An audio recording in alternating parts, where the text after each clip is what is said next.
మీనాక్షి నటరాజన్ అంశం sir. Telangana Congress incharge గా ఉన్నటువంటి మీనాక్షి నటరాజన్ కి బిగ్ షాక్ తగిలిందనే చెప్పుకోవచ్చు. యాక్చువల్లీ ఈ రోజు సుప్రీంకోర్టులో ఆమె యొక్క పిటిషన్ కూడా కోర్టు కొట్టివేయడం జరిగింది. ఎలా చూడొచ్చు అంటారు సార్ దీని అసలు? అంటే యాక్చువల్ గా సుప్రీంకోర్టులో ఏమైనా అద్భుతం జరుగుతుందా అని కాంగ్రెస్ తో పాటు చాలా మంది వెయిట్ చేస్తారు సుప్రీంకోర్టు దీన్ని ఎలా తీసుకుంటుందని. ఎందుకంటే మీనాక్షి నటరాజన్ సంబంధించి రాజ్యసభ సభ్యత్వం సంబంధించి అటు మధ్యప్రదేశ్ లో అక్కడ ఉన్న రిటర్నింగ్ అధికారి ఈమె కొన్ని అంశాలను పొందుపరచలేదు.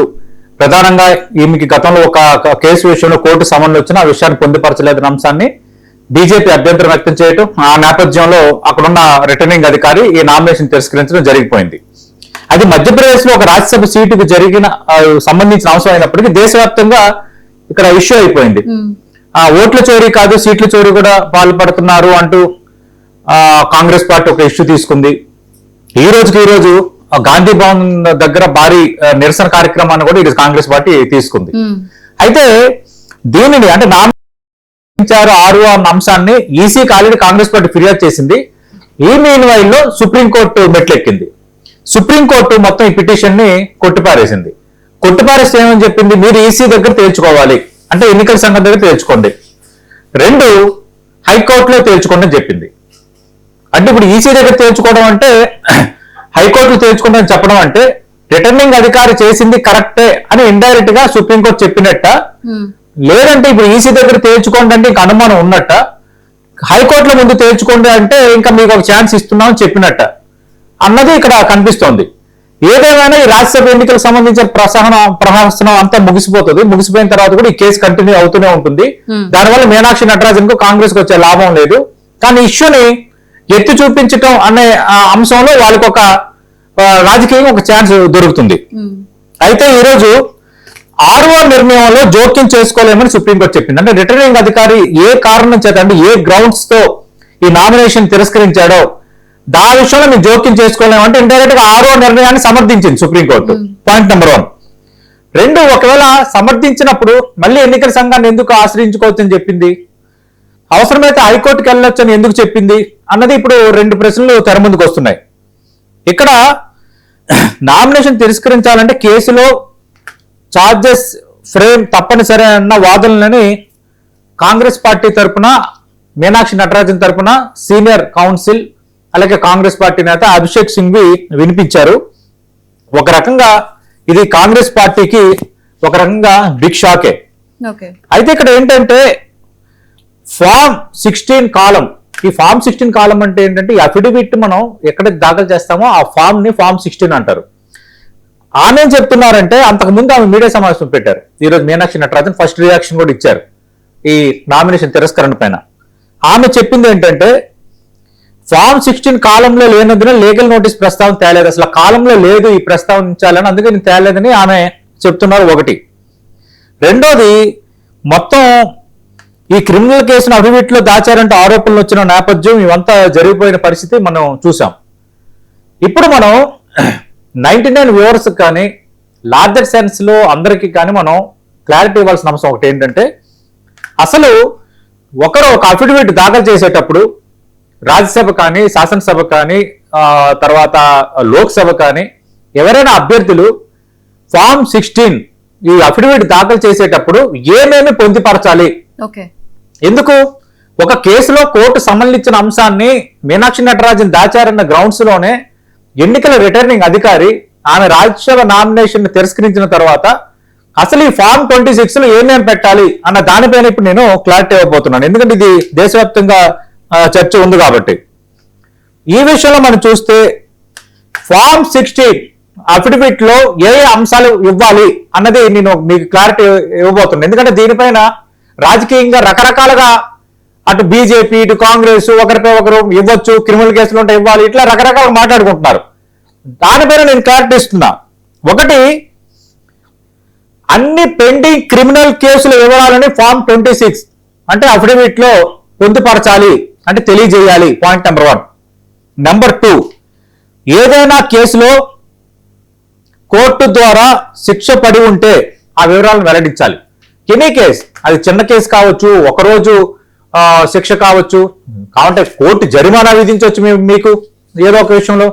ఫర్ ఎగ్జాంపుల్ కి మీరు ఏదో ఒక అంశంలో ఒక చిన్న పెట్టి కేసులోనో ఒక కోర్టుకు వెళ్ళారు, కోర్టు ఒకరోజు శిక్ష విధించవచ్చు, లేదంటే జరిమానా విధించవచ్చు. ఆ అంశాలను కూడా ఖచ్చితంగా పొందుపరచాలి. అంటే శిక్ష పట్టం, జరిమానా విధించడానికి కూడా పొందుపరచాలి. మూడోది, కేసులకు సంబంధించిన ఎఫ్ఐఆర్ కాపీలు మెన్షన్ చేయాలి, పొందుపరచాలి. ఛార్జ్ షీట్ వివరాలు, ఏదైనా ఛార్జ్ షీట్ దాఖలైంది అనుకోండి మీకు ఏదో కేసుకు సంబంధించి, ఈ ఫామ్ 26 అఫిడవిట్ దాఖలు చేసేటప్పుడు అవి పొందుపరచాలి.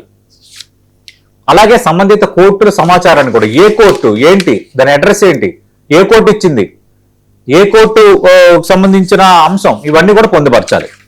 వీటితో పాటు తమపై ఉన్న కేసుల వివరాలను అఫిడవిట్ లో పెట్టడమే కాకుండా నిబంధనల ప్రకారం ఫామ్ 26 అఫిడవిట్ లో కనీసం 3 సార్లు ప్రముఖ వార్తాపత్రికలు, టీవీ ఛానళ్లలో ఈ వివరాలను ప్రకటనల రూపంలో తెలియజేయాలి. ప్రకటనల రూపంలో ఎస్ ఇది ఇగోండి నా ఆస్తులు ఇవి, నా వివరాలు ఇవి, నా మీద ఉన్న క్రిమినల్ కేసులు ఇవి, నా మీద ఉన్న ఎఫ్ఐఆర్లు ఇవి, నా మీద ఉన్న ఛార్జ్ షీట్లు ఇవి, నా మీద ఉన్న కోర్టు కేసులు ఇవి అన్న ఈ అంశాన్ని కనీసం 3 సార్లు వార్తాపత్రికలు, టీవీ ఛానల్లో ప్రకటన రూపంలో తెలియజేయాలి. మరి ఎంతమంది తెలియజేస్తున్నారు నాకైతే ఈ విషయంలో డౌటే. మరి ఇలాంటివి ఎందుకో ఎన్నికల సంఘం అంత సీరియస్ గా తీసుకోదు అనేది ఒక ప్రశ్న. అలాగే ఆస్తులు, ఇందాక కొంత చెప్పినట్టు మీకు ఏం ఆస్తులు ఉన్నాయి, మీరు అభ్యర్థిగా పోటీ చేసి ఫామ్ 26 అఫిడవిట్ దాఖలు చేసేటప్పుడు మీ ఆస్తుల వివరాలు అందులో పొందుపరచాలి, చెప్పాలి. అప్పులు కూడా చెప్పాలి. మీకు ఇంకెన్ని అప్పులు ఉన్నాయి, ఎన్ని ఈఎంఐలు ఉన్నాయి, ఇంకెంత కట్టాలి, మీరు ఎవరికి కట్టాలనే వివరాలు కూడా పొందుపరచాలి ఇందులో. అలాగే విద్యా అర్హతలు, మీకున్న ఎడ్యుకేషన్ క్వాలిఫికేషన్ ఏంటి, మీరు ఏం చదువుకున్నారు, ఆ వివరాలు కూడా అందులో పొందుపరచాలి. అలాగే ప్రభుత్వానికి మనం బకాయిలు ఉంటాం, ప్రభుత్వానికి ఏదైనా బకాయిలు ఉంటే నో డ్యూస్ సర్టిఫికేట్ సమర్పించాలి. ఫర్ ఎగ్జాంపుల్ కి మీరు ఒక 2 సంవత్సరాలకు ఒక పవర్ బిల్ ఇవ్వలేదు, ప్రభుత్వందే కదా, విద్యుత్ సంస్థ ఎవరిది, గవర్నమెంట్ కదా. మీరు 2 సంవత్సరాలు ఒక కంపెనీ నడుపుతున్నారు, లేదా మీకు ఒక హౌస్ ఉంది, మీరు పవర్ బిల్లు చెల్లించలే, పవర్ బిల్లు చెల్లించి ఎలక్ట్రిసిటీ డిపార్ట్మెంట్ నుంచి డ్యూస్ ఏమీ లేవు, నో డ్యూస్ అన్న సర్టిఫికేట్ కూడా అఫిడవిట్లు ఇవ్వాలి. ఎందుకంటే రేపు పొద్దున్న ఎవరైనా ఇతను 2 సంవత్సరాల నుంచి పవర్ వాడుతున్నాడు, పవర్ బిల్ ఇవ్వట్లేదు, ఇష్యూ నడుస్తుంది అన్న దాన్ని ఎవరైనా ఎత్తి చూపించారు అనుకోండి, ఖచ్చితంగా అఫిడవిట్ అనేది తిరస్కరణకు గురవచ్చు. కానీ అందరూ అన్ని ఫాలో అవుతున్నారా, ప్రతి అఫిడవిట్ ని మన భూతత్వంలో పెట్టి కరెక్ట్ గా వీళ్ళు ఇచ్చిన వివరాలు కరెక్టా కాదని చెక్ చేస్తున్నారు ఎన్నికల అధికారులు అంటే నాకు సమాధానం లేదు. ఎందుకంటే చాలా మంది చాలా విషయాలను దాచిపెట్టారన్న అంశాలు మధ్యలో రాజకీయంగా చాలా చర్చ జరిగాయి, ఇది ఒక అంశం. అలాగే ఈ నిబంధనలలో ఏ ఒక్కటి తప్పుగా ఉన్నా ప్రత్యర్థి పార్టీలు స్క్రూటినీలో దాన్ని లూప్ హోల్ గా మార్చే అవకాశం ఉంది. అంటే వీటిని నేను చెప్పిన వివరాల్లో దేన్నైనా రేపొద్దున ప్రత్యర్థి పార్టీలు లేవనెత్తి మీ పొందుపరచలేదు కాబట్టి మీరు అఫిడవిట్ ని మీరు నామినేషన్ తిరస్కరించండి అని ఎత్తి చూపించే అవకాశాలు ఉన్నాయి. ఈ మీనాక్షి నటరాజన్ విషయంలో కూడా ఈ ఫామ్ 26 ఈ సాంకేతిక అంశాలు ఆమెకి మైనస్ అయిపోయాయి.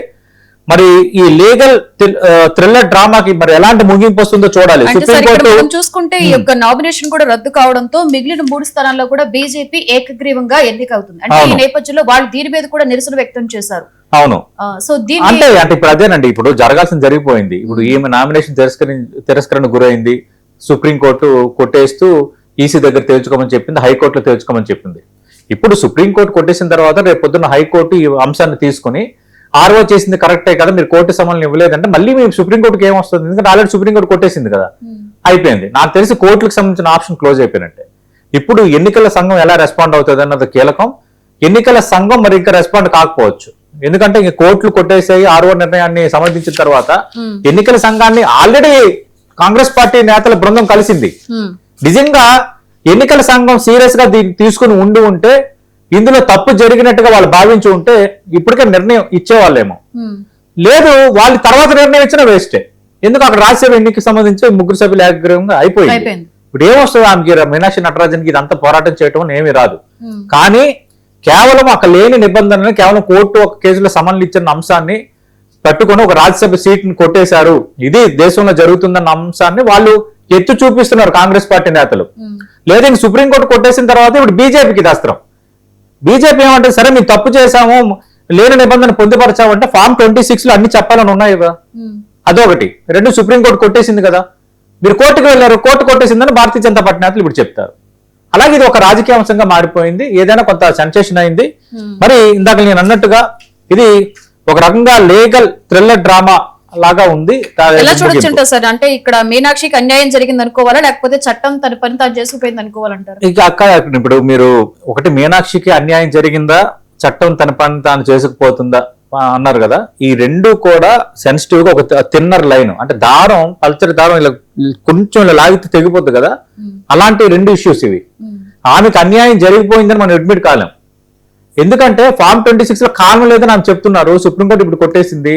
ప్రతి అంశాన్ని పొందుపరచాలి, మీ మీద కోర్టు కేసుకు సంబంధించి పొందుపరచాలి అని ఆ గ్రౌండ్స్ లో రిటర్నింగ్ అధికారి దీన్ని తప్పుపట్టారు. కాబట్టి మరి కోర్టు సమన్లు కూడా ఆ పరిగణలోకి వస్తాయని వాళ్ళు భావించినట్టుగా మనం అనుకోవాలి. అలాంటప్పుడు అన్యాయం జరిగిందని మనం ఇవ్వలేము.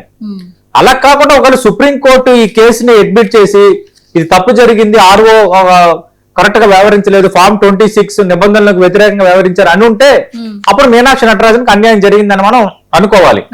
ఏదేమైనా మీనాక్షి నటరాజన్కి అన్యాయం జరిగిందా జరగలేదన్న అంశాన్ని పక్కన పెడితే నా స్ట్రైట్ క్వశ్చన్ ఏంటంటే, నిజంగా అన్ని అఫిడవిట్లని